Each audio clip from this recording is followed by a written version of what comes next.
menyatakan pandangan tentang keperluan meneruskan dengan pindahan ini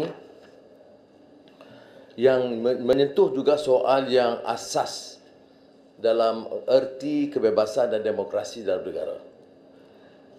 Saya ingin ucapkan terima kasih kepada Perdana Menteri dan Menteri yang berkenaan kerana telah mengambil langkah menerima pandangan dan menghormati semangat persefahaman yang kita meterai dalam memorandum persefahaman di antara Perdana Menteri, Kerajaan dan juga Pakatan Harapan. Isu anti-lompat parti ini atau pemindahan kedudukan dalam parti adalah di antara isu pokok yang menjadi bahan perkara yang disepakati oleh Pakatan Harapan dan Kerajaan. Jadi oleh demikian kita telah sampai ke satu tahap yang menyenangkan kerana isu ini memang isu yang menarik minat rakyat. Ia melibatkan soal pertama menghormati mandat rakyat dan menolak apa-apa pengkhianatan terhadap mandat rakyat. Dan saya ucap terima kasih kerana yang Menteri dalam mengemukakan memang menyentuh perkara ini dengan agak jelas. Kita telah mengusulkan dan berbincang dengan Perdana Menteri tentang kebimbangan kita bila diusulkan pindaan 10(3)A yang sebenarnya menghormati prinsip asas dalam perlembagaan negara yang bebas dan demokratik, memberikan hormat pengiktirafan tentang hak bersuara, hak berpersatuan, dan oleh demikian kita telah mengusulkan bersama dan ini akan diperinci oleh jawatankuasa khas, iaitu supaya 10(3)A itu memberikan suatu pengertian yang khusus kepada maksud kita mengadakan pindahan perlembagaan ini. Kerana seperti biasa, kalau kita berikan ruang ini, seperti pengalaman yang dibahaskan di Lok Sabha, India, bila ada pindahan perlembagaan yang luas, kemungkinan kerajaan yang ada majoriti kecil menggunakan pindahan itu untuk mengadakan pindahan-pindahan lain yang bertentangan dengan semangat mungkin berlaku. Oleh demikian, kita mohon supaya perkara 3A itu diperkemaskan dan ini saya ucap terima kasih dipersetujui prinsipnya oleh Perdana Menteri dan disebut oleh Menteri tadi supaya pindaan 10(3)A itu dikhususkan kepada soal defection atau pemindahan parti. Yang kedua yang dibangkitkan tentang soal 48(6) kerana ia akan melibatkan umpamanya penafian hak seorang yang telah diberhentikan atau memilih untuk berhenti kerana tidak boleh bertanding dalam tempoh 5 tahun. Dan ini kita telah pun supaya kalau kita hormat semangat perlembagaan, mandat rakyat, maka biar rakyat yang tentukan. Maka dia seseorang yang terkeluar ataupun dikeluarkan atau melompat parti, dia harus balik kalau dia setuju untuk berdepan dengan rakyat supaya rakyat memutuskan. Dan kalau faham saya, selalunya orang khianat akan ditolak oleh rakyat. Jadi ini yang dua prinsipnya. Tetapi satu prinsip yang asas juga dalam pindahan perlembagaan ini adalah untuk mengetahui secara khusus apakah yang dimaksudkan dengan rang undang-undang yang akan dibentangkan. Sekarang ini kita tidak punya peluang untuk melihat peruntukan-peruntukan itu secara terperinci, walaupun saya akui jawatankuasa yang berkenaan dan juga jawatankuasa teknikal telah mempunyai sedikit maklumat, telah dibentangkan oleh menteri berkenaan, tetapi bukanlah satu draft rang undang-undang yang tamat.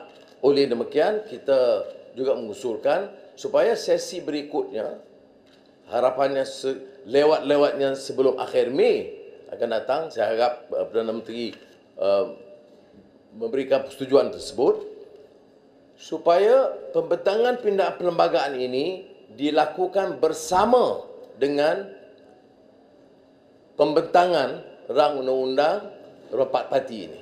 Supaya kita tahu pindaan ini bermaksud khusus memenuhi maksud kita dalam meminda atau mengadakan rang undang-undang yang baru ini. Supaya ahli-ahli yang berhormat akan dapat kepastian yang dimaksudkan dengan pindaan ini yang kita tahu adalah dengan menterjemahkannya dalam rang undang-undang anti lompat ini. Dan semangat ini telah dipersetujui dan saya harap jawatankuasa yang berkenaan, select committee ini, akan segera bermesyuarat dan mencari kesepakatan supaya dapat kita bentangkan dan bahaskan dan luluskan secepat mungkin.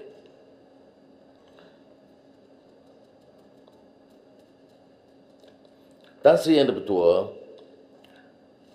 saya kaitkan dalam mukadimah tadi bahawa pindaan ini sebenarnya menyentuh soal yang asasi dalam negara kita. Kita tidak boleh nafikan bahawa ada persepsi yang negatif terhadap orang-orang politik Ubuja sekarang. Ada sebahagian rakyat, terutama elemen yang sedar di kalangan masyarakat, yang merasa mual dengan kegelojohan politik yang sanggup umpamanya mengkhianati amanah semata-mata kerana janji sogokan sama ada wang atau kedudukan.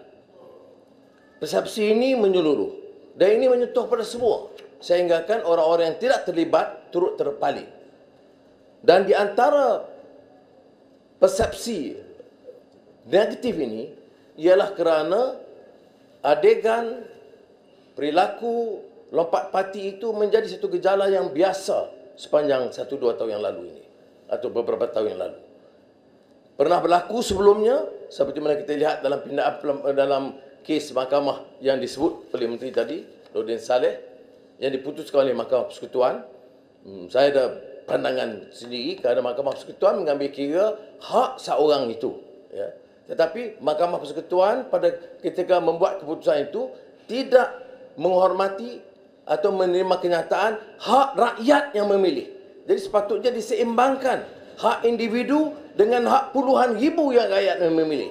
Dia pilih itu bukan kerana seorang itu berdiri, tetapi dia pilih itu kerana janji seorang itu terutama mewakili parti. Dan kalau dalam tradisi kita yang diputuskan oleh SPR, Tan Sri lebih arif tentang hal ini, ya, calon parti itu akan menerima watikah dari parti.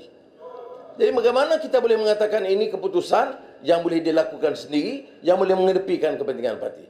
Ini keputusan Mahkamah Persekutuan dan yang saya percaya sama ada pihak pembangkang atau kerajaan harus kemukakan semula dan sekarang memang sedang didengar. Kalau tak salah saya Mahkamah Tinggi Pulau Pinang hari ini untuk membahaskan semula tentang keputusan yang melibatkan Mahkamah Persekutuan yang menetapkan, ya, bahawa menghormati hak seorang individu sebagai ahli dewan untuk memilih terima atau keluar. Tapi ini bagi saya lari daripada semangat demokrasi dan menghormati hak rakyat yang ramai, dan oleh demikian pindaan perlembagaan ini dengan sendirinya akan mengenepikan keputusan Mahkamah Persekutuan 92 tersebut. Tan Sri Yang Dipertua, saya tegaskan semula, ya, bahawa peringatan kita kepada rakyat bahawa tidak semua ahli-ahli politik, tidak semua orang yang terjun dalam gelanggang politik itu sanggup menggadaikan maruah dan diri mereka semata-mata kerana kedudukan dan wang ringgit.